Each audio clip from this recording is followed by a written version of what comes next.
Swift, Roulette, Vivaro, խաղացեք հաճույքի համար. His Excellency, Mr. President, thank you once again for joining our humble summer school. If you allow, I will try to moderate our summer school and try to pick up the questions. So we agreed to raise our hands with our participants and then follow with the questions. My question is a bit general concerning the format of this school, because recently I was also following the recording of your speech with Gori's school participants, a leadership school that is being done, and now you're here with us. So I'm wondering, why do you prioritize this? What kind of benefit you see in this? And basically, why is it important for you as a president to spend your time with young people who are focused on the issues of Armenia? Good. Hello, thank you so much for taking my question. I really appreciate this opportunity. Something I wanted to ask about, especially in the context of this program, is how Armenia imagines itself coordinating on environmental policy, especially since climate change is one of the most urgent issues that we face as a world. And thank you, Mr. President. Thank you a lot for being here with us. And in the scope of our summer school, I would kindly ask you a question regarding Armenian foreign policy, and I would like you to answer how could you define Armenia's foreign policy? My role as a president of the republic, in a parliamentary republic, of course it's completely different than the presidency when you have presidential republic. And the challenges are clear. Among many challenges, there are challenges of the inertia of political thinking amongst population and institutions of Armenia. By inertia, a lot of them still think that it's presidency, that means it's in executive power, and of course president can do this or president can do that. Sometimes the expectations are becoming sort of high expectations, and sometimes these high expectations are unrealistic because the constitution and the format of the parliamentary republic doesn't allow president to do it or to execute that, or presidency and the president personally doesn't have the necessary instruments of exercising or fulfilling that expectation. So during the 2 years of presidency here, one of my jobs was also to educate people, to explain to them that they should have realistic expectations from the presidential institute in the parliamentary republic, and sometimes guide them what to expect and what to do. Of course, it doesn't mean that I'm praising here passive relations with the general public or political institutions or parliamentary or extra-parliamentary political parties, not at all. In fact, the presidency here, and I personally, I'm someone that lived a very active life, be that in science or diplomacy. I used to be a diplomat representing Armenia in many countries. If you look at presidential instruments or presidential responsibilities, they looked quite limited. But even with these limited ones, there's huge space that we can utilize, and we utilize some of them in the form of presidential initiatives. Presidential initiatives are things that we have decided that they are priorities for the nation, and I can give you a couple of examples. They don't contradict or they don't clash with what the government is doing, running their own executive programs, but they are like locomotives showing where should we go. And I can give you an example, and one of the examples is a project that was announced a couple of months ago. It's called High Park. High in Armenian means Armenian, and park is park. there is a world-famous Museum of Genocide in Yerevan, a museum that takes every visitor back to the horrible and dramatic events that happened 105 years ago. That place on its own is one of the most important places for our nation. But there is around 100 hectares of land around it, and my suggestion or the project is to develop that 100 hectares as a park. And that park should be having several meanings. One of the first meanings is to be a park of remembrance. So it will be consisting, the idea is to make it a park of parks. So the first smaller parks will be the ones that are representing Armenian lost regions in historic Western Armenia or in Ottoman Empire. Regions that were around big cities like Van today or Erzurum and others. So this is the lost history of Armenians, the history that and the towns and the regions that were lost during the genocide. The second ring of parks would be Armenians all over the world representing Armenian diaspora centers, be that Armenians in Moscow, in Nizhny Novgorod, or in Sochi, Krasnodar, or in Marseille, or in London, or in Manchester, or in Los Angeles, or Watertown, or in Boston and elsewhere, or in Argentina. And the third one is Armenia today. So this will be a big group of smaller parks, and each park will have its owner, sort of. If it's, from the first ring, if it's a smaller park of those named after Karin or Erzurum, so these are those Armenians who are descendants, connected to those Armenians who are descendants of that their grandfathers or grandmothers lived in Erzurum region or Kars region, and they had to run during the genocide. They live somewhere in the world, but they are united because they belong to the same region. So there are unions of those who are from Kars. There are unions that are from Van, so Vanetsiner.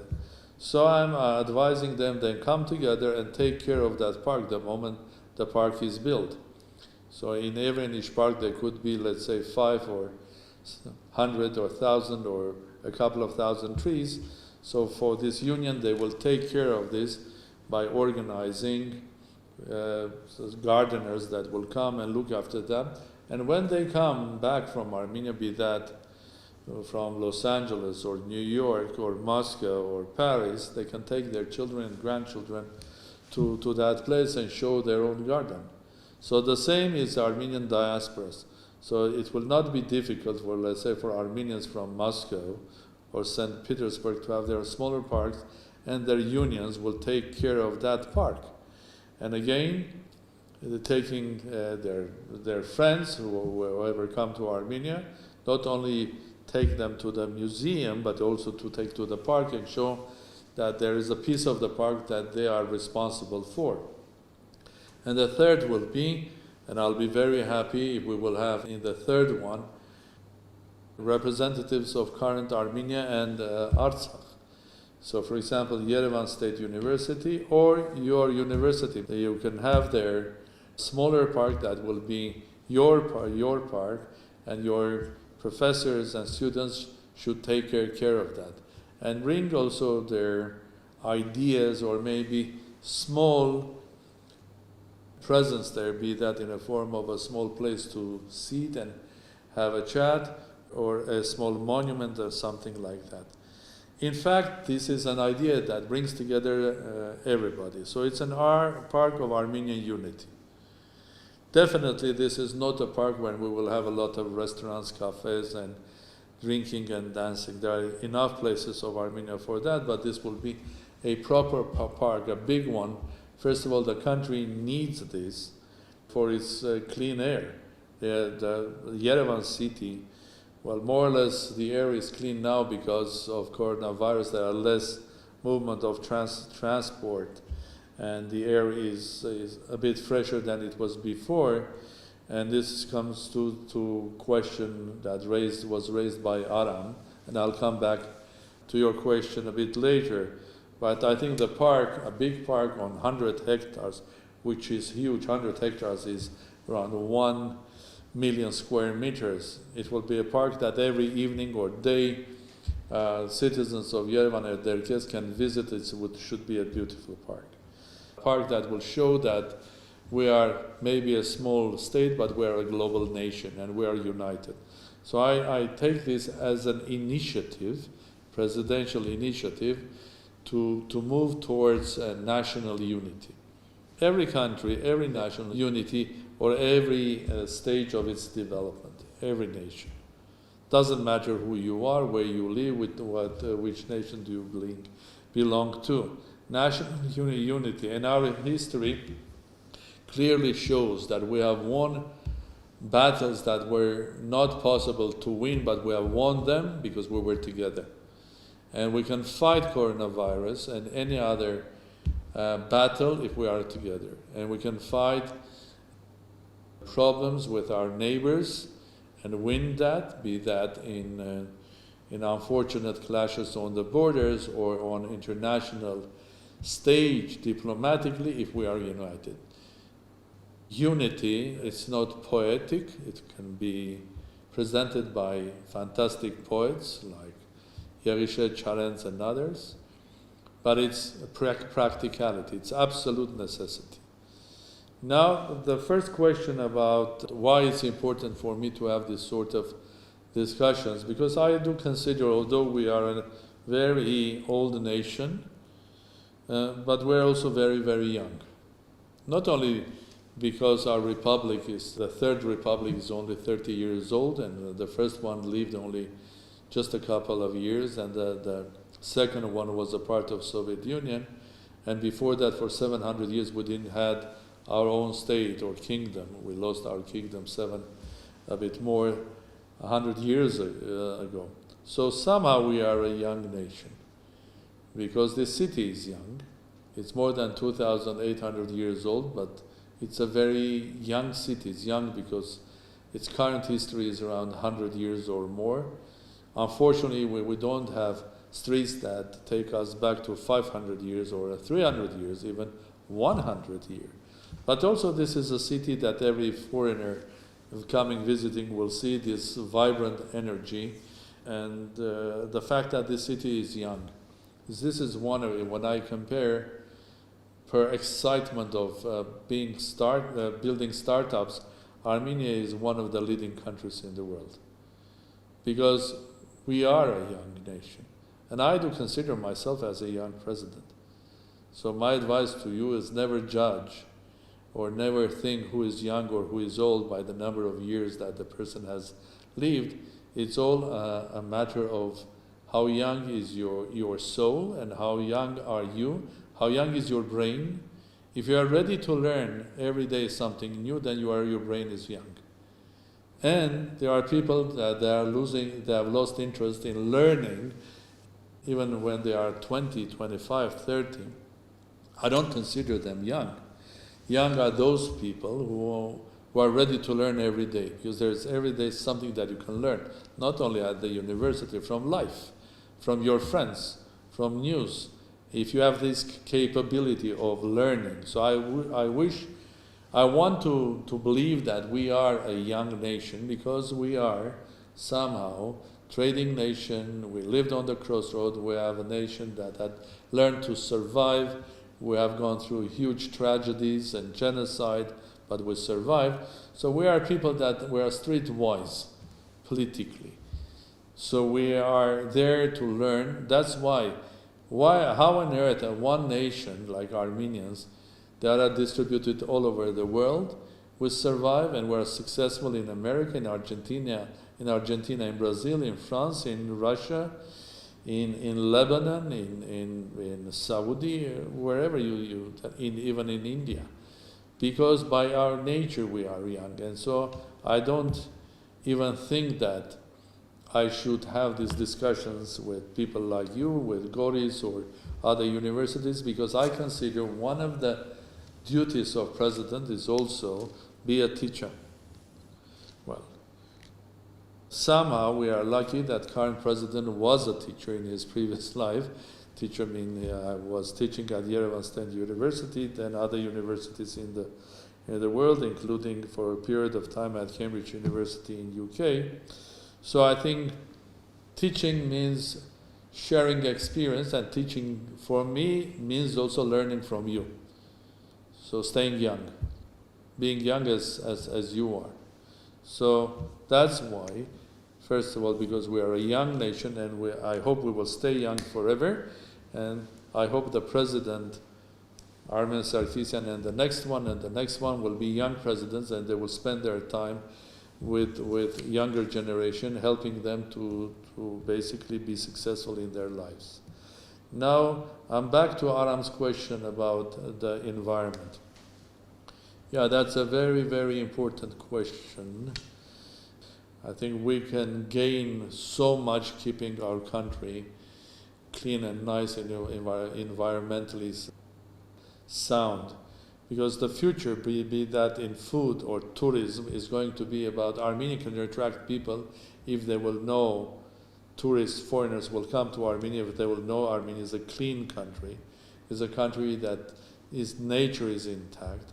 And this is a country when we understand the value of the world heritage. Heritage could be the historic heritage, I mean our churches, our history, and also the heritage of our nature. So it's very, very important. I think clean nature and green nature, environmentally clean country, Armenia could be also making a lot of attraction, but also making a lot of money rather than destroying it. Now about our relations with EU and Eurasia, I think we have achieved something which is positive here. Armenia is the only country that has deep relations with European Union, but we are also a member of Eurasia Economic Union. And we are the only one that is so deeply involved with European Union and is also a member of Eurasia Economic Union.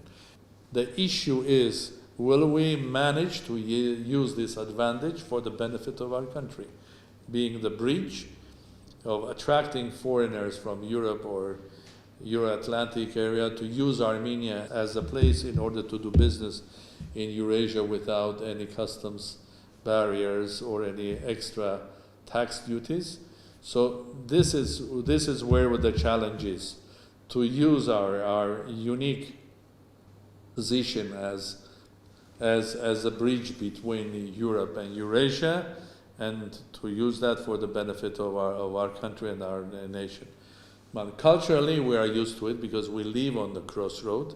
Crossroads, historic crossroads, they are not only crossroads of wars and conflicts and tragedies or even genocides, but they are also crossroads of opportunity. And historically, we were a trading nation, and we are a trading nation. Now it comes to, I think, about propaganda. When we speak about propaganda, in our case, it should not be propaganda. It should be about just presenting to the world, using our own resources here in Armenia and in Artsakh, but also our diaspora, presenting just the truth.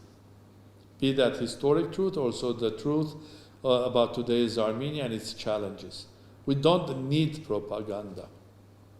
We just have to honestly tell the story. And that's important because we spoke about the history of genocide. We have to understand that recognition of genocide is not something that is important on its own. Just n number of countries have recognized the genocide. It is very important both for Armenia and also for the world. For Armenia, because by recognizing genocide, those who are recognizing genocide will be also recognizing that they have, as human beings or states or individuals, do everything not to allow to happen genocide again against Armenians. So from some point of view, recognition of genocide worldwide is also a factor of guaranteeing security for Armenia. I think if our neighbor will decide again to repeat what they have done 105 years ago, we have to remind them, and the world has to remind them that that is not excusable, or it should not be allowed at all. And it's important for the world as well, because if we want to stop the world repeat again, having genocides in Rwanda or in some of the countries in the Far East, or Holocaust or genocide of Armenians, we should openly speak about the fact that all of this is not human, and we have to do everything to stop anybody in the world to even try to think about it. So from Armenian perspective, it's about truth, it's not propaganda. From Armenian perspective, it's about honestly telling the story that happened 105 years ago, and also being united as a nation, being united also with our friends, and not allowing the history, the bad history, to repeat itself. We are a nation that lives, and a homeland is on the crossroad of many civilizations. We are a nation that can make decisions that can change dramatically its own faith and faith others, like 1,700 years deciding to become Christian. We are a nation that knows how to survive. We are a nation that can lose its kingdom for 700 years and then return its state back. And today we are a nation that has huge resource, which is human resource. These are Armenians living abroad and in Armenia and in Artsakh, but these are also friends of Armenia. And I think we have to utilize. And the biggest challenge is how to utilize this, how to make Armenia safe and sound and strong. I think we're not using our strength, natural strength, the human resources that we have fully. And we have to do a lot in order to allow this to happen. Diaspora is not there in order to help Armenia. Diaspora is there to be a part of Armenia. And every Armenian living in Russia, first of all, has to be a Russian, if that Armenian is a citizen of Russia, has to be a good citizen of that country. If she or he, they live in France, they have to be good citizens of France. They have to be good citizens of America, of Russia, of Argentina. But then if they are Armenians, then they feel Armenians, and if they don't carry their second passport, then Armenian, but they feel Armenian, I think they have to do everything possible for Armenia, but they have to feel that Armenia is their own homeland. They are not just Armenians of Armenian descent live somewhere and they have to send some support. No, they have to be involved in Armenia. They have to take care of Armenia, and Armenia's problems have to become their own problems, and Armenia's victories and successes have to become their own victories and successes.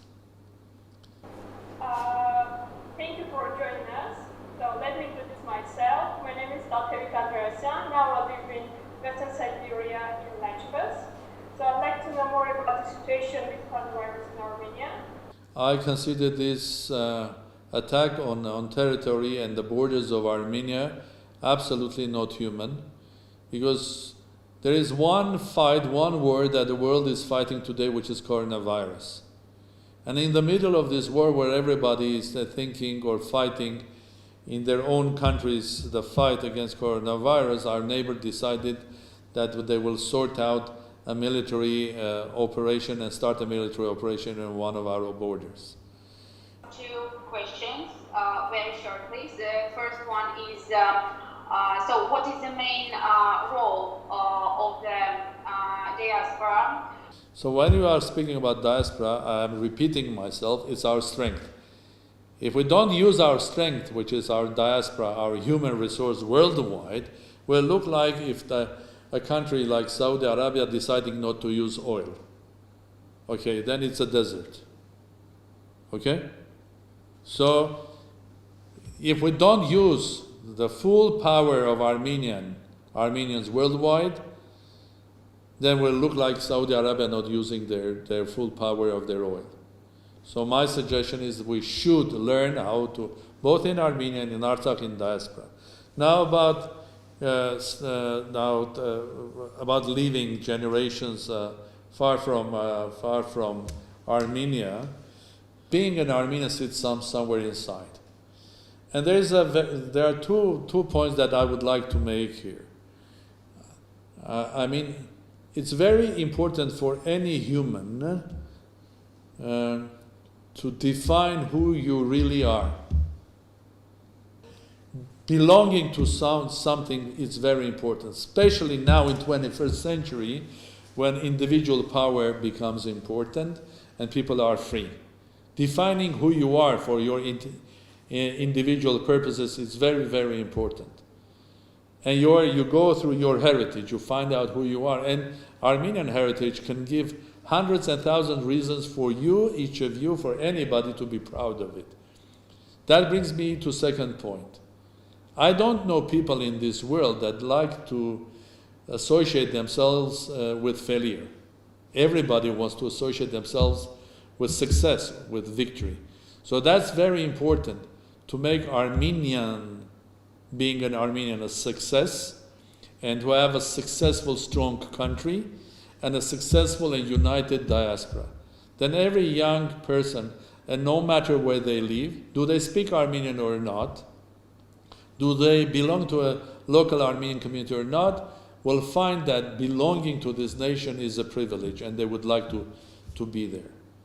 We are Armenians, and there's a big strength in it. And I believe that uniting all of us together will make us very, very powerful. Thank you.